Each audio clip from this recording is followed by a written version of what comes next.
Hello friends, welcome to my YouTube channel. तर आज मी तुमच्यासोबत रेसिपी शेअर करते आहे घोसावळ्याच्या भरताची.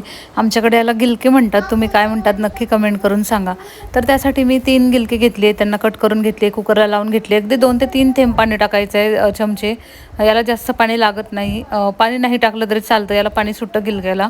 बट आपण खाली ते लागू नये म्हणून 2 ते 3 स्पून आपण पाणी टाकणार आहोत. साईडला मी पेस्ट करून घेतली आहे मिरची, लसूण आणि कोथिंबीरची.